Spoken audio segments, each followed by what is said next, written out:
Seigneur, que ta grâce, seule ta grâce. Nous voulons instaurer un état de droit. Et dans un état de droit, il y a une justice indépendante. Ce n'est pas à l'individu Félix Tshisekedi de commencer à faire justice.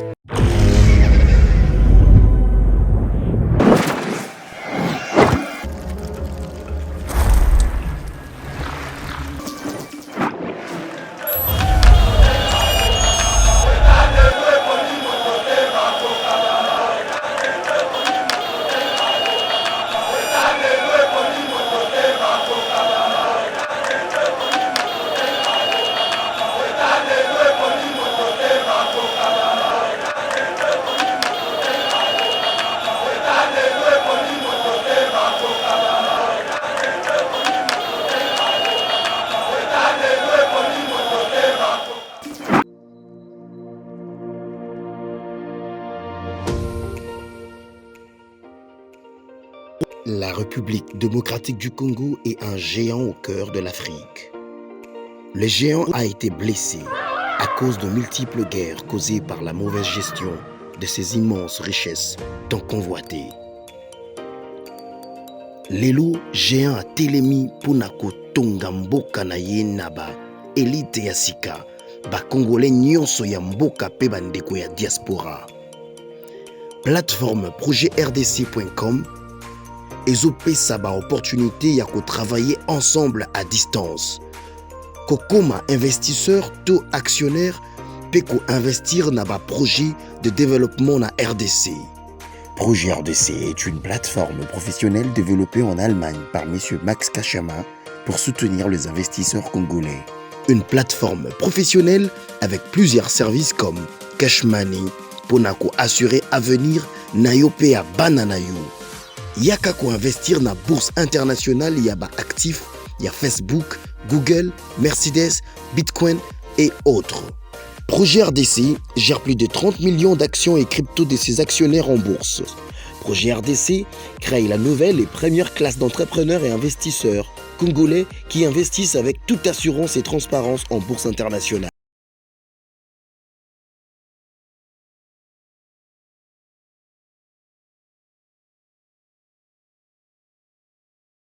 Bonjour mesdames et messieurs, bienvenue dans l'émission Nabiso Éveil Patriotique, émission autopée sa d'information à l'ICO dominé scène politique congolaise Nabiso, alors Torobela Maema Liko et Kanambo Kanabiso, Neti, Incursion et Salema Kibongo, na site Kivu, il y a mouvement, il y a CPC 64, Baeba Kibongo na Kokota.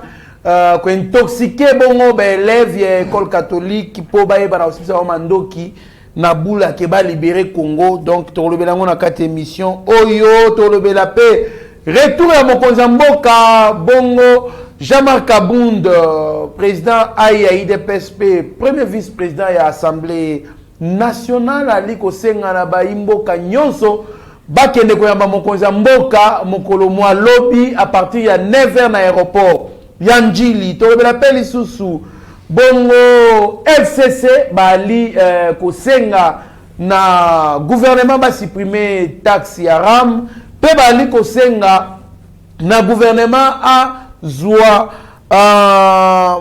bongo a répondre bongo na demande cette revendication ya ba enseignant ezali légitime et puis bali ko reconnaître bongo équipe ya Denis Kadimate na seni pe ba kotinda ba délégué na bango te.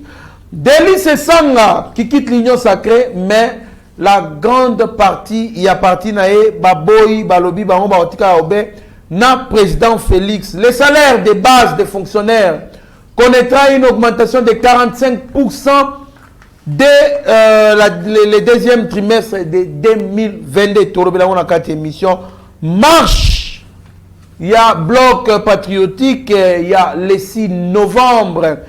Moïse Katumbi dit ne pas être concerné par cette marche. FCCP, à lobby, il faut réfléchir bien à Tala, l'olengeni na qui évoluer en solo, Olia Kangamana, Martin Fayoulou. Moïse Katumbi attendissait samedi, c'est 6 novembre à Kinshasa pour finir avec ces consultations et puis donner la décision finale. Nanyon son auto le belabino na toko solengo na président Gustave Lutumba Oyo bo sepelarane mingi tangu alekaka awa des fois pour réclamer kaye mwana mboka Gustave Lutumba Mbote. Oui, Mbote ndeko na ngai Kams Kandolo Trésor na pesi Mbote na équipe technique nyonso na bosanité Steve Konde mwana mobile Oyebi Musala accompagné na équipe na ye nyonso na pesi Mbote na bandeko bazali kolanda ngai boyebi d'abord que non na zaka respectueux j'ai été toujours docile, je vous respecte beaucoup. Mais bokamatele ondeni na lati manette, kolata manette is déjà méchant mabe donc pas de contact. Donc pas de contact donc méchant mabe na ndemo ça va parce que marambo na lobalelo na posa ataba image ya bato na mona ngote. Donc mieux na mona image ya manette ezongela nga na kati ya misu. Donc bon rester vraiment branché, nous avons beaucoup à parler parce que on n'a pas un autre pays, on n'a que la République démocratique du Congo comme notre nation, comme notre patrie.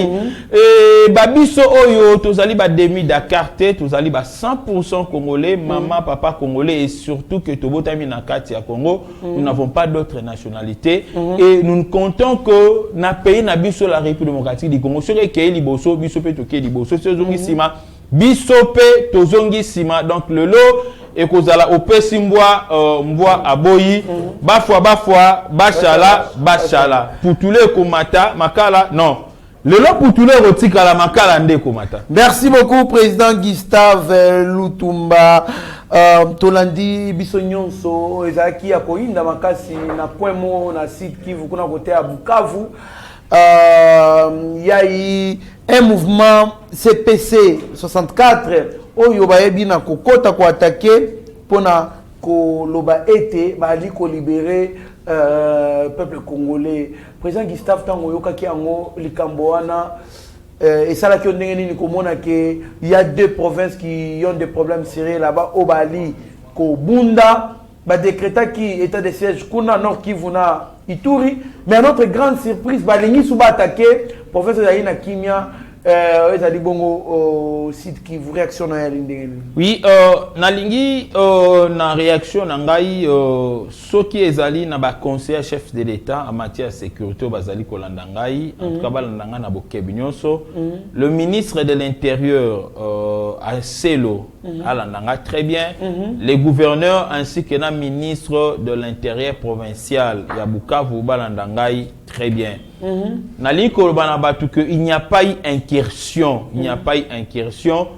Le Jean ou le jeune Jean Oyo va se manifester pour na kosala désordre au basali na butu tikoko manatongo ya lelo mercredi bazali batu oyo bazala kaka na Sud Kivu donc na Bukavu bafanda kawana bauti libanda te ezali ramification ya ba groupe rebelle nyonso o ezali na Ituri na o ezali na Nord Kivu donc ezali ramification na bango alors ils ont voulu juste se perturber pourquoi parce que le chef de l'État venait juste de remporter une grande victoire sur le plan diplomatique ou ekosala que la République démocratique na biso efanda lokola na sima ya batuana ezali na ba mafieux na ba entre parenthèses certaines églises qui ne veulent pas que les Congolais puissent se retrouver dans leur pays et que les Congolais va trouver bonheur na kati ya mboka na bango. C'est ainsi qu'ils ont utilisé ces jeunes gens-là. Laissez-moi vous dire. Et là, je ne l'ai pas inventé, c'est à vérifier parce que c'est une adresse ou une communication, soit un communiqué.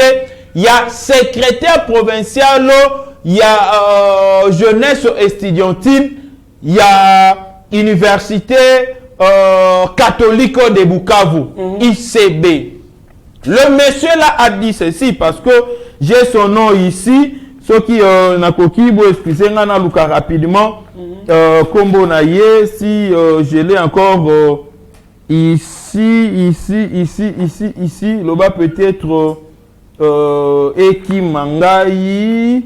Kombo naye Mangabe Mushanga. Voilà. Adali, secrétaire général du collège provincial des étudiants de l'université catholique de Bukavu. Et là, je demande à monsieur le gouverneur, je demande au service intelligent, le monsieur là doit être encadré. Quand je parle de l'encadrement, encadrement, je dirais, il y a quiétude. Encadrement intelligent. Pour vérifier les informations. Le monsieur dans la citation, qu'est-ce qu'il a dit dans la citation? Il a dit ceci que Batou Oyo Basali des autres groupes, il y a CPC 64 là, Bakotaki na ba université. Et parmi les universités, Bakotaki na université Oyo Ye, Azali secrétaire général, il y a collège. Vous comprenez, provincial, il y a université catholique de Bukavu. Tant que Bakotaki avant l'incursion à Bango, c'est que peut-être une semaine avant, peut-être 2 jours avant ou 3 jours avant, on ne sait pas. C'est au service maintenant de chercher à savoir information à toi, visite toi à l'université Salamaki Nathan Nini. Tant que Bakotaki, ils ont contacté les étudiants. Je répète, Maloba Oyo, secrétaire général, il y a collège. Il y a un collège provincial des étudiants de l'université catholique de Bukavu. Voilà. Maloba oh yi alobaki. Bakoti ba sengi na ba jeune na ba étudiant. Soki bakoyi kondima ko travailler na bango ensemble, donc ba créer rébellion ensemble, ba pesa bango minduki pour na bango le groupe là ensemble avec les étudiants va délivrer Bukavu et aussi va délivrer la République démocratique du Congo. On va libérer Bukavu. Namaboko abanani. Nango nazolo bate pour nabango. Donc va libérer ango namaboko, il y a les pouvoirs actuels. Donc va longola ango namaboko, il y a Félix Antoine Tshisekedi. Vous serez d'accord avec moi toujours car on a Sud Kivu. Je crois c'était en 2020 et quand ça n'a pas moins de mai ou moins de juin sur la bonne sanité. Vous avez salamara to la mouki na tango to kuti ba drapeau et mata partout. République de Bukavu, République de Bukavu, République de Bukavu. On a yebisido, il n'y a pas eu incursion et ça ba ramification. Et ces gens-là bazana ba quartier général na bazana ba base na bango, ils vivent avec la population. Les autres baso la rappel na ba policier na ba militaire pour na koyeba maele na bango et ils utilisent les moyens de communication, les téléphones pour na kosalaka babuzo bana bango na nzela ba SMS pour na ba na ndenge ni bakoki ko kutana. Donc yango nga na lingi koloba boy. Ba interpeller le secrétaire général wana ala kisa ba étudiant oyo Batouana bayaki kokutana na bango donc obazoy contact na bango. Et lui-même le secrétaire général, pourquoi il n'avait pas dénoncé avant qu'il y ait l'incursion entre guillemets? Voilà. Ayeko dénoncé après que Likambo Salami ne ayeko dénoncé. Non, en quelque sorte, il est à 50% complice. Voilà. Parce que Biloko Yaboye, même ces étudiants là, il fallait qu'il va dénoncer un mot très bien avant. Yango Moni Nabisika Oyo. Nabimi na libanda la diplomatie. On a vu Utembi, catholique. On a vu Chole, catholique, y compris Eric Nsenga de l'ECC, Bake Kokutana na équipe ya Alain Dos. Kuna na Belgique, Alain Dos oyo azali na équipe ya Papotete, asala na Vatican te, c'est un mafieux. Oh, en mikotisa na kati ya circuit politique. Oh, ba yaki pona ko parrainer équipe na biso ya Genève. Donc bango de ba parrainer Lamuka. Parce que lokola Lamuka fatia bima na kati na bango. Ba trace ya Lamuka etikale epa ya Chole, etikale epa ya Mbongo, etikale epa ya Utembi et kotika na epa ya Eric. Kobima oh bango ba bima ki wana ce n'était pas kobima moko ya Pamba. Tellement que en Mbongo que nous allons tout faire pour chasser la dictature de Félix Antoine Tshisekedi. Or, lui-même en Mbongo, Naba Malobane, or, le Baka Mikole Uta Koleka. Alors, que tout le monde a Félix Tshisekedi à Kabonana Kabila, parce que Azoko Rakosale là, pouvoir naïe en 100% té. Le coup la base la coalition, na Joseph Kabila, il faut pas Kabona. Mais le long Félix Tshisekedi a Kabona Joseph Kabila, Félix Tshisekedi a prendre pouvoir na yena maboko ndenge constitution et seng ndenge pe ambongo za ndenge pe bandai ko senga ndeto zali komitu na lelo oyo Félix Tshisekedi bango baye que no azali marionnette azali patin dirigé par Kabila. Lelo dictature au bango bazali kokoleye ezali na anglais nini. Parce que ceux qui ezali en rapport na problème ya seni. En rapport na problème ya seni, Félix Tshisekedi n'est pas dictateur, il n'a pas donné des injonctions. Au contraire, c'est Ambongo et Eric Ondé Babimi ba vrai dictateur.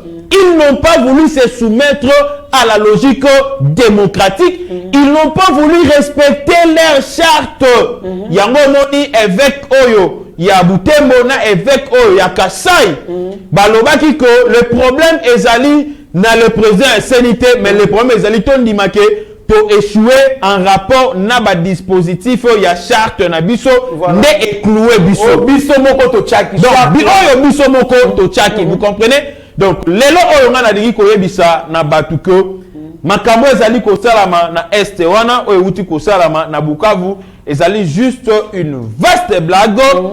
Ya batu oyo bazalaka déjà na kati, ils ont des moyens. Vous serez d'accord avec moi que semaine uti koleka on avait arrêté un monsieur oyo azalaka na Canada oyo azali 50% congolais 50% tutsi oyo bande koluka kobenga ba militaire apesa bango mbongo pour na ba créer rébellion. Yango na lobby ezali ramification to sengi na surveillance pe na vigilance makasi.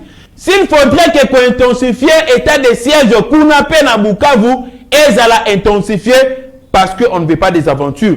To yebi biso nyonso que est na biso na Kabila sa sedaka yango na ba multinationaux a sedaka yango na ba groupe terroriste et ngai na lobaka na mikolo o ele kakakala que guerre ezali na est ezali 50% complicité, il y a ba autochtone, donc il y a population, il y a est qui est complice à 50%. Les gens ne m'avaient pas cru. Je l'ai dit en 2019 vers la fin. Les gens ne me croyaient pas. J'avais partagé le même plateau avec un monsieur de l'UNIC. On a retiré parole nanga. Mais dans le bac on a plateau que je ne vais pas retirer ma parole. Je sais ce que j'ai dit. Mais 6 mois, 7 mois après, à venir et ça qui dit sur réseau que bah peuple nabiso il y a Beni bazala qui complice na kati il y a Nord Kivu bazala peut complice na kati tout comme le loi Sud Kivu bazala complice na kati et bah tout on va moni bazo mettre la rebelle wana maboko ne pensez pas que c'est la population non ce sont les étudiants qu'ils avaient recrutés. Ils avaient recruté ces étudiants. Le quoi la difficulté il y a armement. Batouana na minto na difficulté à armement. Il y a monto segi bouclage et ça la mamakasi na ba quartier nyonso.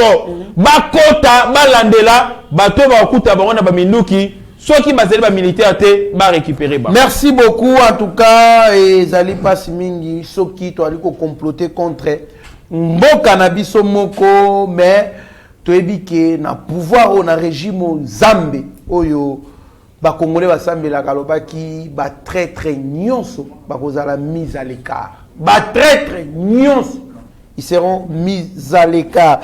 Toali ko bana émission na biso toali ko senga kaka na population ya Bukavu bozala serein derrière l'armée congolaise et puis bo soutenir bongo ba autorité locale compétente oyo bazali reconnu par Kinshasa. D'ailleurs le gouverneur a lancé un message à l'objet qui met ces zones, on a neutralisé ces malfrats là, ces bandits là, ces rebelles, ils sont maîtrisés d'ailleurs. Alors vous pouvez vaguer à vos occupations comme d'habitude.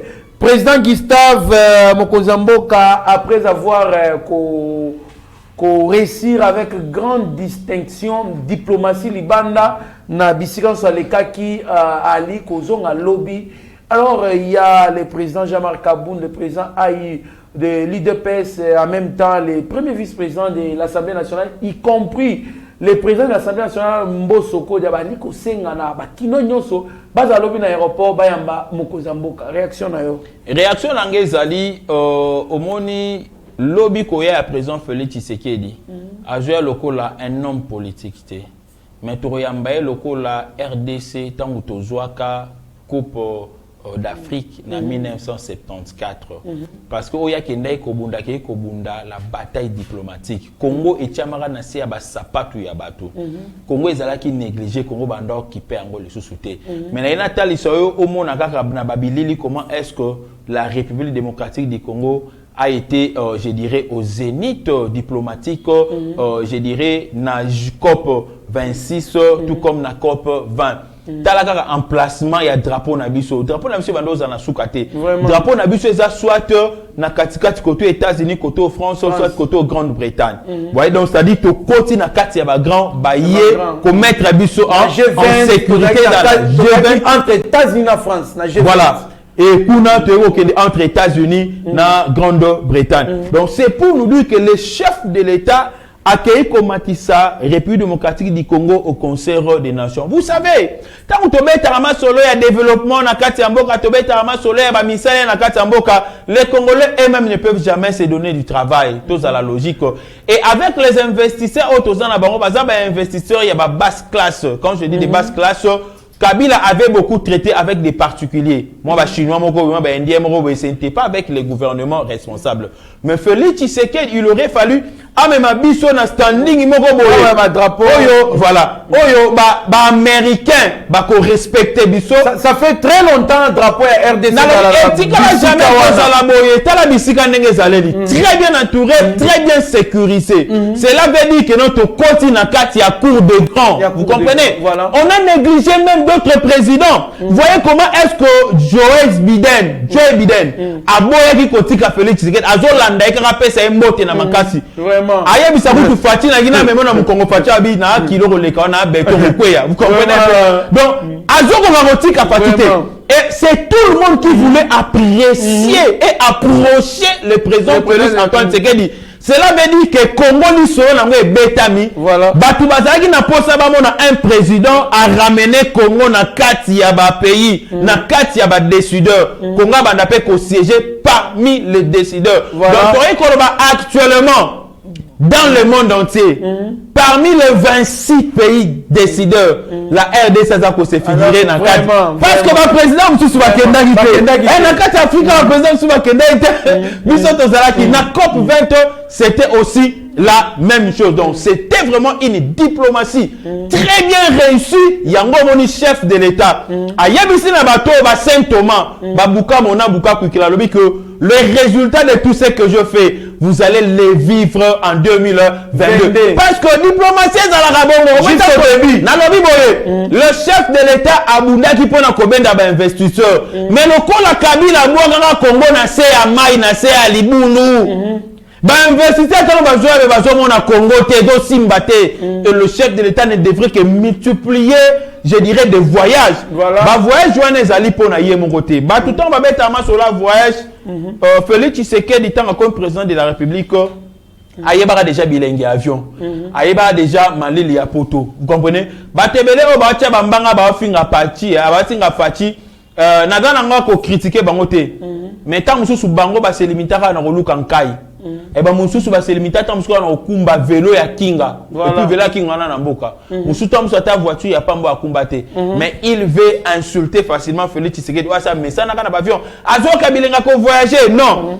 Il doit voyager parce que mon cannabis sur le plan diplomatique et Zalaki Moussika. Voilà. Il fallait qu'il y ait convaincre les grands décideurs du monde à convaincre les investisseurs que cette fois-ci, ce qui est Namboka Nangai, avantage n'a bien sécurisé. Et qu'on a été le cas à l'époque, il y a Mobutu, Piyaka, entreprise, Abatebele, quand ça va faillite, n'a pas Kebele.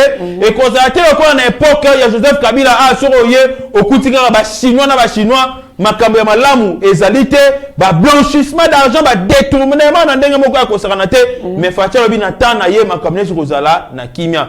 Donc pona nga lelo nazali koyebisa na peuple congolais biso nyonso nous devons aller accueillir Félix Antoine Tshisekedi parce que akendai ko luka bonheur na biso akendai ko luka bonheur ya UDPS akendai ko luka bonheur ya Union Sacrée akendai ko luka bonheur ya ba congolais nyonso. Quand il est allé en Israël, c'est le Congo qui est cité, ce n'est pas l'Union Sacrée, ce n'est ni l'UDPS ni les Kassayas, mais c'est le Congo avec l'ensemble de toutes ces 26 provinces. Oyo et Matisaki bendele na yango kuna na Israël. Merci beaucoup président Gustave. En tout cas, Moutunion soit une union sacrée. Osana union sacrée, en tout cas mobiliser parti politique. Dans tout le monde a un drapeau, il y a un parti politique nyonso, un regroupement politique nyonso au Bazali, na union sacrée. So zate, c'est-à-dire qu'on a complice. So zate, c'est-à-dire qu'on a complice. Voilà. On appelle une victoire diplomatique na bisote. Voilà. Oh senti ba toi beta ma solo li solo victoire vidéo.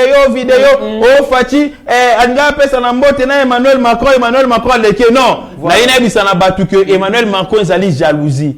Akanisa que no yende mutoro dondwa, yende mutoro ya pona en 4 fati alandare mais comprendre que non bateau ba lekiye na kata ba grand décideur ya mo ndesiko ba sutuke li fati ba zo même fati leta ko même ko ni ba fati abeta fati za mystique Emmanuel ozo bima kuna na G26 na Écosse azoya be pona pesa mbote fati beti tu dis quoi Emmanuel makaba na tshelo boko ba biti dis quoi télévision na 5 minutes na bili boko mbango ete pendant 5 minutes pona yamba mbote ya fati surtout fati apese mbote na kati kuna mais Emmanuel Macron eta mi mara fati mbela wa bébé Fati était le seul président qui n'a top la star Nabi la star l'étoile a publié la tweet Nabi l'étoile et à partir de COP 26 na COP 20 Ndebabi que non Fati est le meilleur président d'Afrique ah t'as la petite rabilo qu'on a pas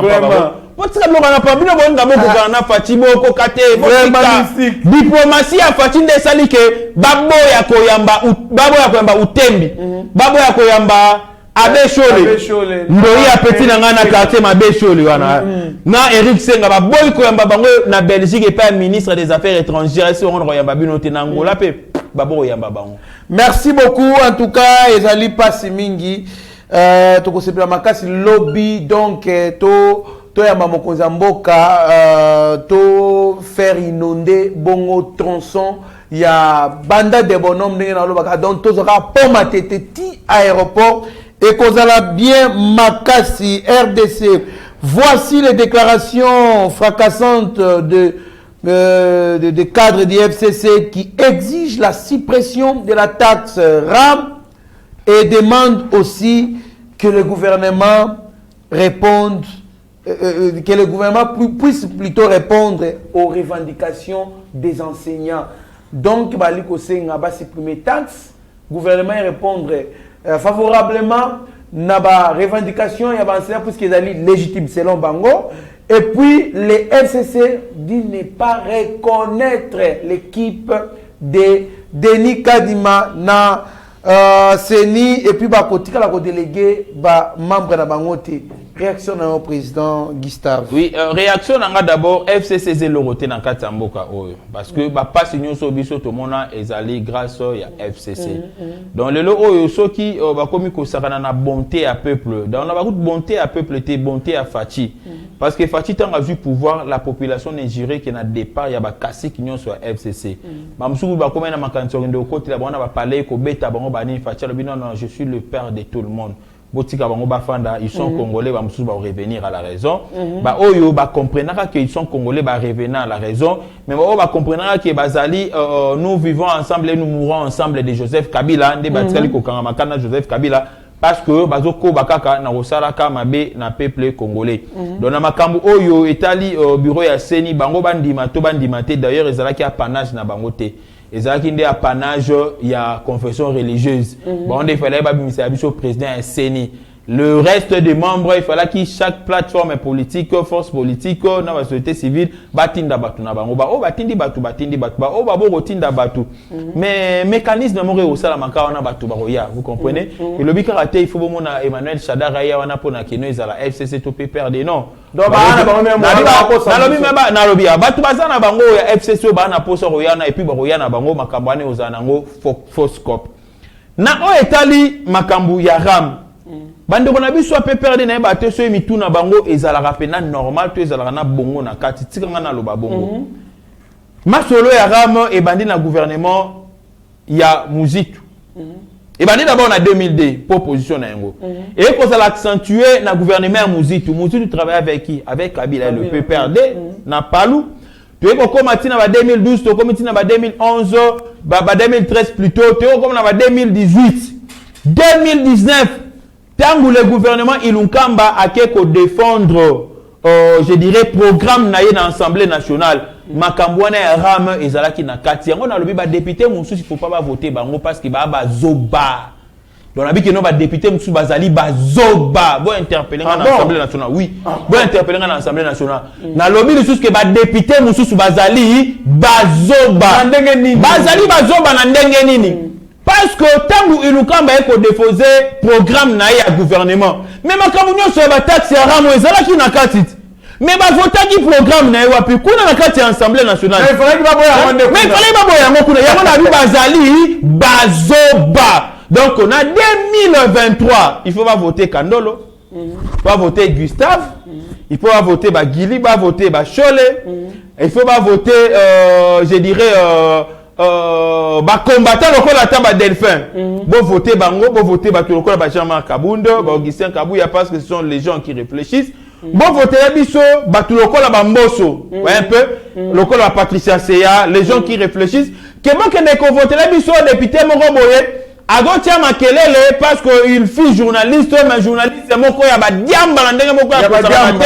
Akomi kuna na kati sora meli diamba moyen atanga document ba boyo présenter exact parce que document nyonso topé loi nyonso avant elle les kanakata parlement ba pesaka un soubassement.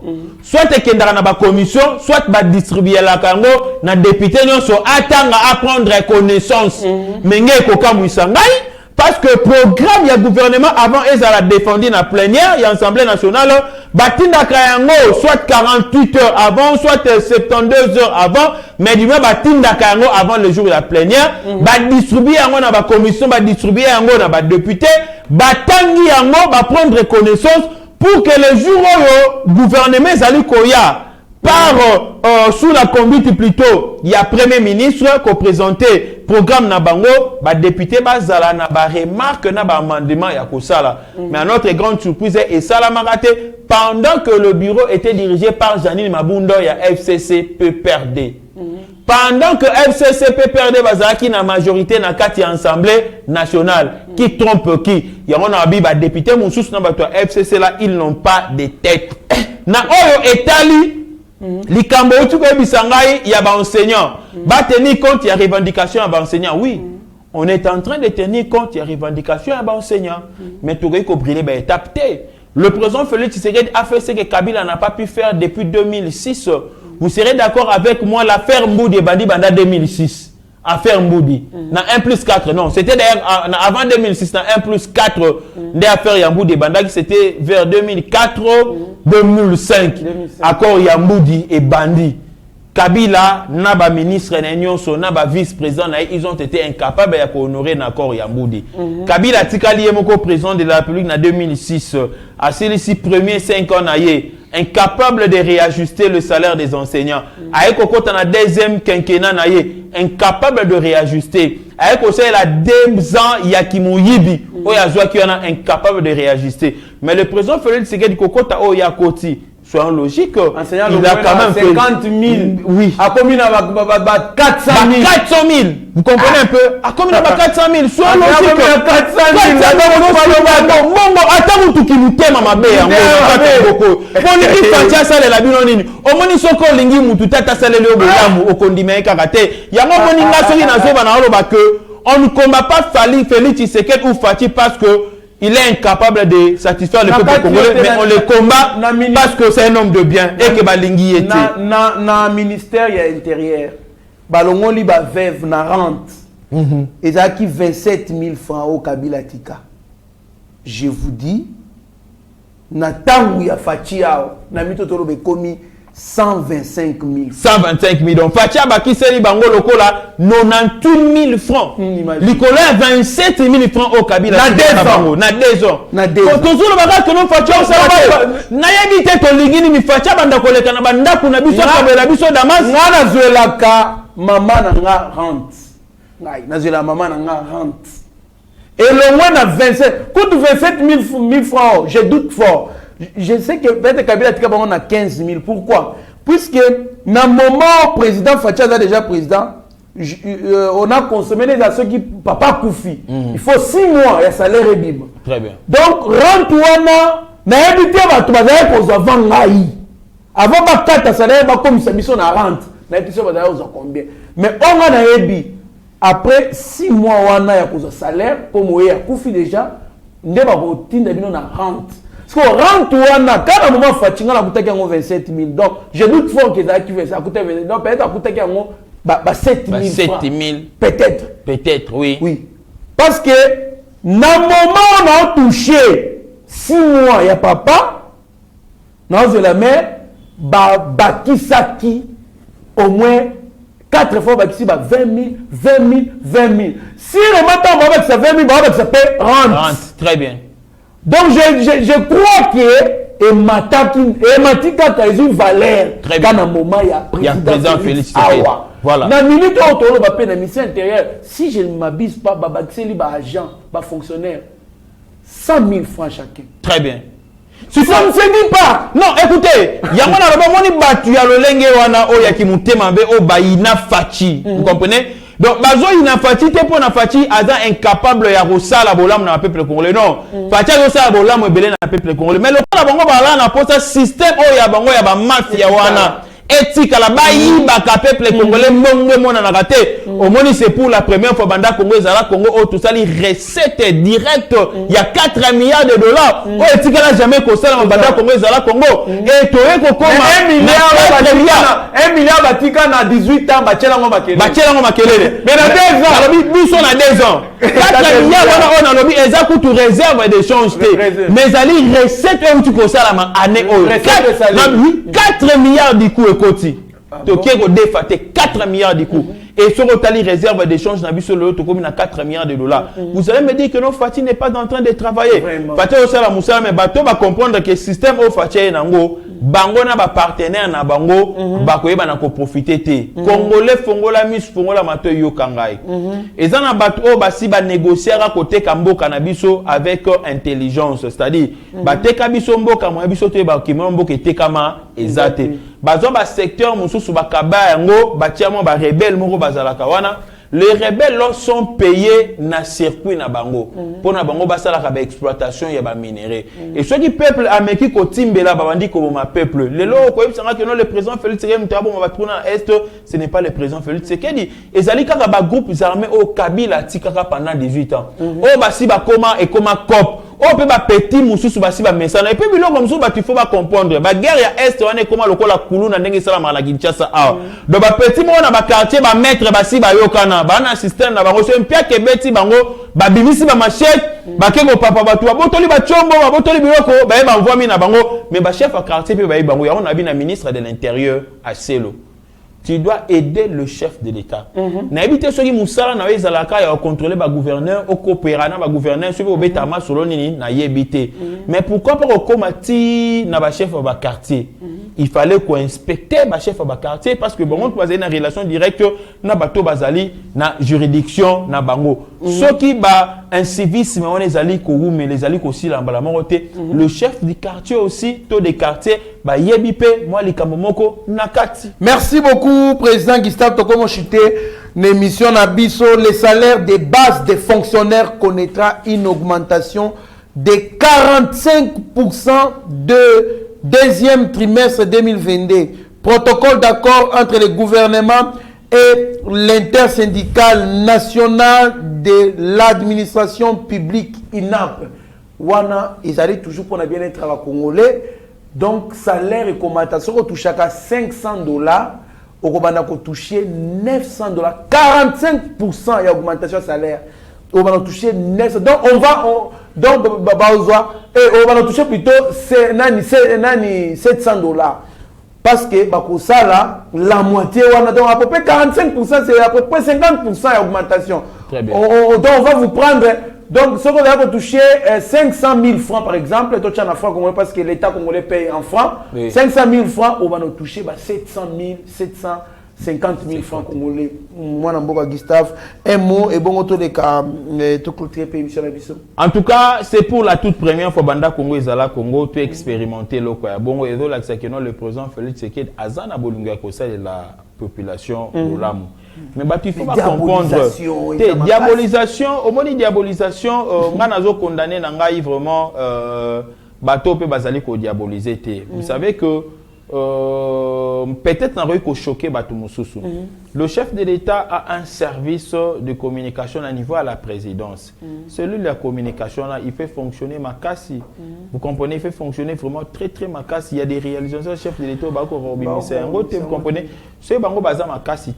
Ba pesa ba volontaire ou ba mi pesa na ba comme ba communicateur ba pesa bango ba moyen. Il y a des chaînes où on peut passer chaque fois to kangaye ba TV toute la journée to beti. Lorsqu'on a des moyens, on peut communiquer chaque fois et même dans la télévision à l'interne ici on peut communiquer. Problème ezali ko bomezali kambu ya communication. Donc on a tali kambu e bomaki Augustin Kibasa parce qu'il avait moins communiqué. Comprenez? Donc et là on a koyi koloba aussi même na kati ya famille politique.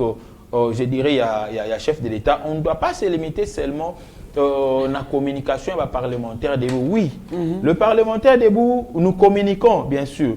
Moi, je dirais même que nous mobilisons. Vous voyez un peu, nous apportons le message, mais la communication a aussi ses principes. Il doit y avoir une ligne communicationnelle soutenue par des éléments. Bah éléments autour nango vraiment autobimisi que non bah éléments yango peut-être à deux fois on arrive comme ça, on a la volonté de communiquer mais on manque les éléments autour qui quoi approuver nango et aussi qu'on communiquer ça la peine à émission peut à débat et ça la bien besoin moi débat à 3 4 5 personnes wana il y a ba tendance mususu bango ba lobby o ba ko diaboliser bino bu détruire diabolisation na bango sur place na plateau avec de preuves. Comprenez? Donc sur ce point là bandeko bazali ko diaboliser ba ko komba toujours na ko diaboliser parce que bazo tiande ba moyen ebele ngai nazali ko ebisa na ba konti amboka le président de la République. En tout cas, il faut mettre beaucoup de moyens dans le domaine où il y a communication. Pour na nyonso et bomba na onesa ni ebima. Communication c'est un peu de déplacement.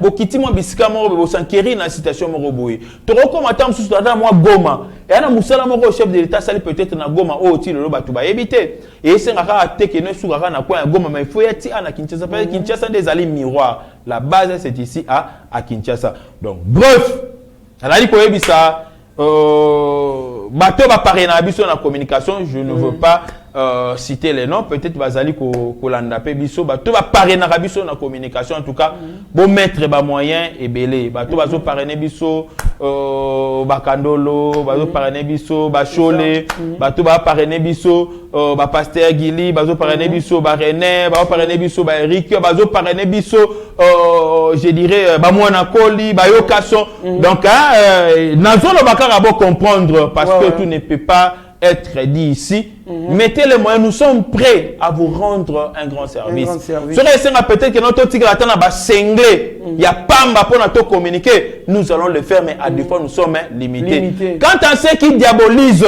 nous n'avons pas un autre moyen pour empêcher diabolisation à Bango. Donc le seul moyen pour empêcher diabolisation à Bango, c'est de communiquer, toi amener ma preuve. Tu as mené une communication vraie. Voilà. En tout cas, merci beaucoup, Président Gustave Lutumba. Tu as commis presque na souk émission Abisso. Merci à Roger Chilengi. Merci à Bertoni Landou. Merci à Jacques Pongo, Zéphine Lomele, Dr Maëlle, Franklin Semi, à Triple Poumon à Lubumbashi, Bozali. Tellement ébélé, en tout cas, Bozali ébélé, Maman Claudine Kandolo. Binonyo surtout pour la Yeba TV, non, tu zo reconnaître quand même attachement à Binobo, partage la émission, Biso Bo Sabonaka. Président Gustave Tala, caméra ya Steve Konde HD, et bon on peut savoir le banoya souka mais nakati ya malobanoya souka oloba un mot sur Délice Sanga Oyo, alongwe na union sacrée mais grande partie ya ba membre parti na ye baboyi. Balobi ba soutenir Mokozamboka. Réaction na bon to clôturer émission. Bon, le Kolobeti autour de la question de Délice Sanga na répondre mais normalement il n'a répondre parce que Délice Sanga représente non, il ne représente absolument rien, c'est un aventurier politique. Vous comprenez un peu, c'est un versatile, quelqu'un qui n'est pas stable sur le plan politique, il ne sait jamais ce qu'il est en train de chercher jusqu'à ces jours. Batumsusu ba bota wana ba okana makila wana moyen au changer exact. mais coup d'échappement na ba député na ba membre il y a plateforme politique qui n'a au babi qui non ba longa na bonté ba tikali pour servir la nation parce que on n'est pas dans un parti politique forcément pour servir le parti politique non mais pour servir le parti je dirais en relais avec l'intérêt de la population. Parce que c'est le peuple qui a servir dans le parti politique na biso. Na o etali gratuité de l'enseignement na nga ko bakselo comment il le osoki ambongo azoka pasi pour la gratuité de l'enseignement na fungo la bino vérité moko batumsu ba yebakate. Ah bon? Oui, nga na enseignant. Oyebi que na ba école catholique na ba école ebele et un organisme international qui a subventionné l'école pour na bana oyo baza ba orphelin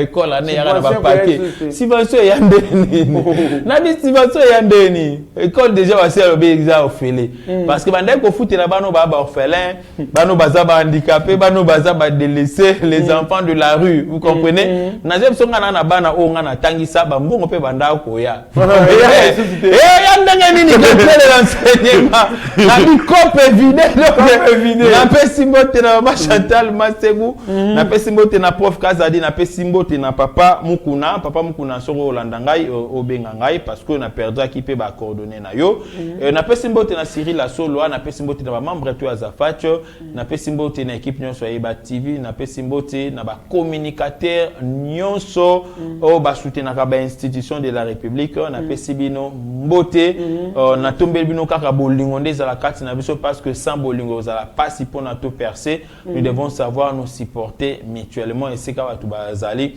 makambu et zanga raté mais to surmonter makambu wana mais na ba dongolo miso na yebisi bino boye bon candidat que le président Félix Tshisekedi a échoué et puis ba kabal nyonso bozali ko salana et ko simbate parce que Félix Antoine Tshisekedi azali ya nzambe bobo ngamande na 2023 pour na ba élection d'ailleurs ngande na abona déjà candidat député na ba élection et donc na déjà candidat député bandeko nyonso nous avons la circonscription moko na yebisi bino pe bobongama parce que ozala na ba bonne guerre ngana ya na battre campagne na ndenge na ngana yebite sur ozala à la tchangolaise parce que biso to na tchangou c'est pour à la tchangolaise na yebite mais nous allons battre seulement cette campagne et nous sommes rassurés qu'il y aura l'apport il y a ba combattants belé o ba sepela na ba lit o biso to mema na kati ya mboka oyo et na lingi sous excusez pour na mama net vraiment ndenge na lati yango boye en tout cas bolimbisanga lelo na ba style lelo non la tara net pour na laksa kanda o Gustave Lutumba zalaki na yango liboso ya bato balinga ko sakana na mboka na biso la République démocratique du Congo. Merci beaucoup président Gustave Lutumba pona ko ndima na appel na biso. Merci na papa Ben Mbuyamba na Bruxelles. Boz à la branchée na Eba TV, mais Tobo Sanité quand même, les héros dans l'ombre, Steve Konde HD, les petits génies, Oyo Tobenga Ramikolo Béton, Tobo Sanité, Eric Moubiala, na Mike Chiswara, pourquoi pas, Rabi Mokoko. Donc merci beaucoup à l'équipe qui nous accompagne d'ailleurs. Ici présente, restez branchés sur notre chaîne, vous ne serez en aucun cas à décis, mieux vaut être maître de son silence que plutôt esclave de ses propres mots. Merci. Seigneur, que ta grâce, seule ta grâce. Nous voulons instaurer un état de droit. Et dans un état de droit, il y a une justice indépendante. Ce n'est pas à l'individu Félix Tshisekedi de commencer à faire justice.